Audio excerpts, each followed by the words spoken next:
Interesting thoughts from Arne Slot, who had a pretty expensive summer, or Liverpool did last time round. But do you think they can buy their way out of this again? And which way would be the focus? Well, people have been desperate for Liverpool, or certainly Liverpool supporters have been desperate to spend real big money, the way they've maybe seen Manchester City in the past or Chelsea in one summer. Everyone was excited in the summer.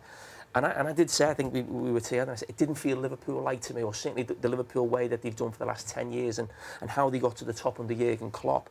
And it felt very almost Real Madrid, going by the best players for the most money.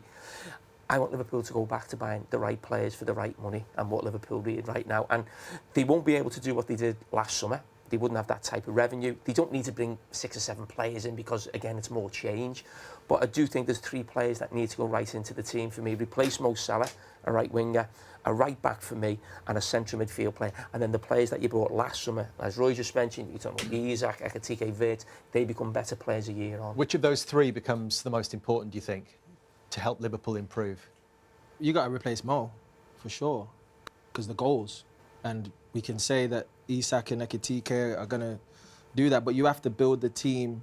You have to pick one of those guys and go, we're building our attack around this guy. So are you buying a winger that's going to be a supplier?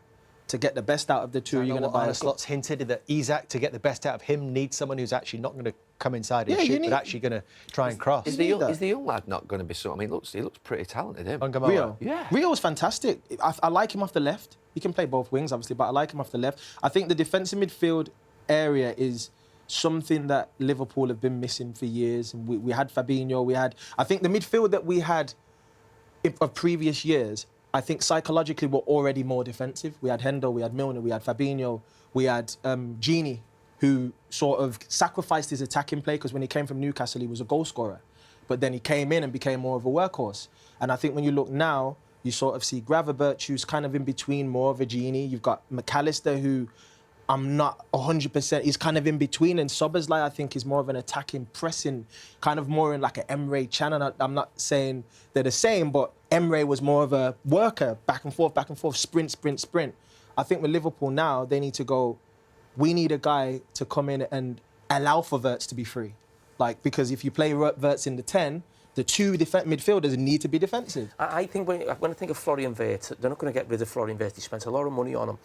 And I think if you've got a player like that who's so small, probably doesn't cover the ground, not the quickest, everybody around him needs to be able to run.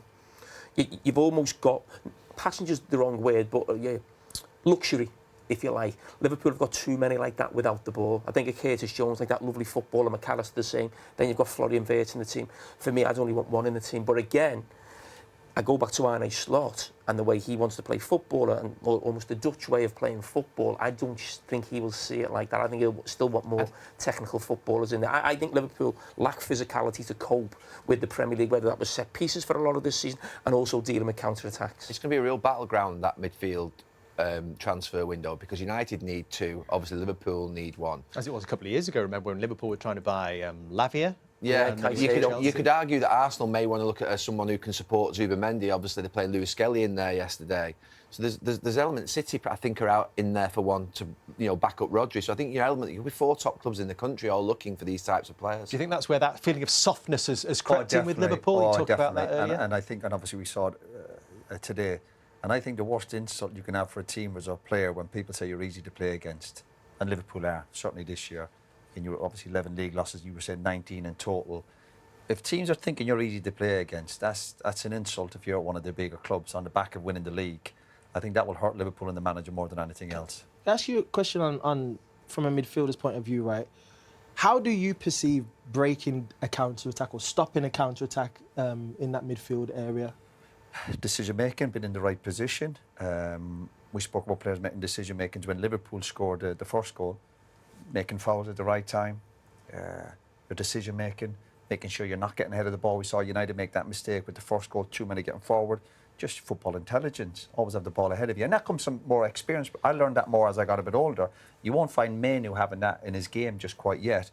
But if you're, if you want to try and stop that counter-attack, stop it at source, decision-making, foul. And we see City doing a lot, or Arsenal. And again, the softness with Liverpool is even in their decision-making, when to make the fouls. and getting your position in the right place. And being able to cover the ground. Right, yeah. When you think about counterattacks, you can either stop them, but one thing you have to do is delay them. And actually today, Liverpool were never delaying the counterattacks. Do you know what I mean? They were always in a position where, like, sometimes a midfield player, always in midfield, say on his own, and let's say there's two centre-halves behind him and there's 2 or 3 breaking, they've just got to hold the ground, delay. Slow them up.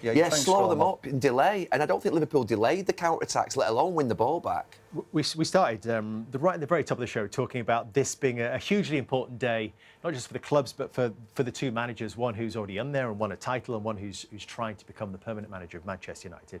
We'll come on to Michael Carragher, but in terms of Arne Slot, Jamie's already said that he's pretty much thinks he will be in there next season. How far are you in Arne Slot's camp right now in terms of, would you be concerned about him if he didn't start the season well next season after another summer of recruitment? I can't think too far ahead. I think the most important thing for Arne Slot is to come up with a solution for the problems this season. But you would trust him to do that, would you? Of course, you have to. He's won the Premier League last season. Yeah, cool. This season have not been as good as they are. They're in the top 4 right now. Get Champions League football. You regroup. You decide on a framework, the players who you believe are with you, and the players who you truly trust, and build around them. You've got to give the man time to implement the philosophy he has now. We're seeing a legacy player in Mo Salah moving on now. The team was effectively, the attack was built around him. Robertson, the mainstay at left back. Of course, this season Carragher has come in, and they've lost other players over this season. You know, Diaz was a focal point. So now you've got a pre-season with Isak, who you'd like to believe will be fit for pre-season, because you know last time he was away and he was training on his own. And then with Ekitike, unfortunately, he's going to be recovering still. So you're really going to be going into pre-season thinking we've got Wirtz, we've got Ekitike, a new right winger, and Rio and Gakpo. That's your attack right now, with Ekitike probably coming back the back end of next season. So are you getting there quicker? Sorry, back end of the new But year. will you have much of a pre-season because of the World Cup? Whoa. It'll be pretty short, won't it? It will be. Short But pre-season. About 3 weeks. The Premier League season is pushed back a Okay, little no. bit. They'll have a little bit, Players will get depending an on extra time how off, far yeah. they go. But are you going to get there quicker? Well, I'll ask you, Gary. Do you think Liverpool are going to get there quicker by changing the manager or keeping faith with Arne Slot? They know more of that internally. The question I would ask is, Carragher just said last summer felt very un-Liverpool-like, obviously signing all those players, and I agree with him, because Liverpool have been very shrewd. They weren't shrewd last summer, they were almost blatant in terms of what they did. It would be more un-Liverpool-like for them to sack a manager that has won a league 12 months ago and finished in the Champions League in his 2nd season. That would probably feel more un-Liverpool-like than the actual buys last summer. So it is a decision. Does that mean they shouldn't do it? No, you should just do what you think's right for the club. But we're in a situation now where think about the teams who are looking for a manager. So Real Madrid, biggest club in the world, looking for a manager. Manchester United, not quite sure what they're doing. Chelsea looking for a manager. And I go back to what happened in the middle of the season. Those 3 clubs I've just mentioned all sacked the manager in the middle of the season. And they ended up with Arbeloa, never managed before, Carragher, come here, managed at Middlesbrough, and young Rosenior, who was, I mean, it was too big a jump where he'd come from. So that tells you those managers that we always associate maybe 10, 15, 20 years ago, these big managers with big names and Champions League winners, maybe they're not quite around at the moment. Maybe it's, you know, those figures aren't there right now. Xabi Alonso is available though, isn't he? Yeah, and I think that's the one where I think that's making Liverpool fans a little bit more thinking, oh, we don't want to miss out on him. He could be one of the new up-and-coming, special managers. Yes, I think they do in terms of what we've seen this season. But I think when Liverpool have won a league title, and what I would say is, don't forget that man had the courage to take over from Jurgen Klopp. I'm sure there were other managers Liverpool were talking to and thinking, I don't want to go after Klopp. To go and win the league straight after Klopp was pretty special. Now, again, was that down more to Mo Salah? You could argue that. This season, am I worried about Liverpool, where they're going? Yeah, I am. And I said to Daniel off air, I think a big thing for me will be what they do in midfield. I think if they go and get a really technical footballer to go in there, that might worry me a little bit, really, about where this team's going, because I think Liverpool need a little bit more physicality. And I do worry... Who would that be, Carragher? Who would that be in midfield? Well, there's talk of maybe... Let's say, for instance, in the Premier League, Adam Wharton, lovely footballer, wonderful left foot, and you can imagine him getting lovely passes into Florian Wirtz. But I'd really worry about him running back towards my own goal and stopping a counter-attack. Do you understand what I mean? Now, Liverpool, they almost need somebody who can do everything.